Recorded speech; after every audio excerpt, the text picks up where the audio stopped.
चबले जमाने दिया तू तो मैंने पीछे छड़ के थे आ गया मैं पीछे आ रहा था मैनू रस्ते च मैं की वेखिया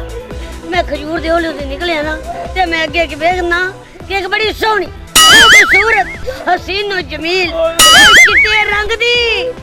कुत्ती बैठी सी ओ मैं भाई कुत्ती ने वेखिया कुत्ती ने मेरे हल वेखिया मैं ते कुत्ती ने वेख के गाना गाता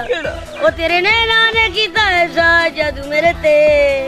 नी तेरे नैना ने कीता ऐसा जादू मेरे ते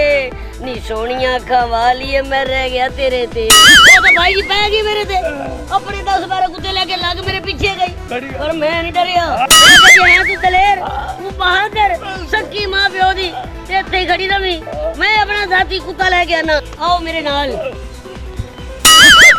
ਇਹ ਤਾਂ ਗੱਲ ਹੀ ਕੋਨੀ ਹਾਂਜੀ ਮੈਂ ਵੀ ਰਸਤੇ ਚ ਆ ਰਿਹਾ ਸੀ ਉੱਥੇ ਦੋ ਕੁੱਤਾਂ ਦੀ ਲੜਾਈ ਹੋ ਰਹੀ ਸੀ ਇੱਕ ਭਾਈ ਮੈਨੂੰ ਆਂਦਾ ਇਹਨਾਂ ਦੀ ਸੁਲ੍ਹਾ ਕਰਾ ਮੈਂ ਕਿਹਾ ਸੁਲ੍ਹਾ ਤਾਂ ਕਰਾਵੇ ਜਿਹੜਾ ਆਪ ਕੁੱਤਾ ਹੋਵੇ ਜ਼ਾਹਿਰ ਤੇ ਕਰਾਂਦਾ ਕਿਉਂ ਨਹੀਂ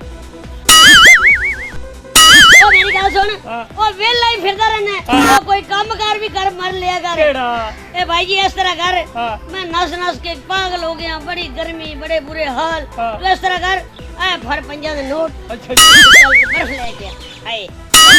खूह सट के पानी ठंडा करके पीवांगे हाय आज मुंह देखा पैसा दा हाय हाय हाय क्या बात बर्फ ले आनी हां जी बर्फ ले आनी बर्फ ले आनी तू सरफ ना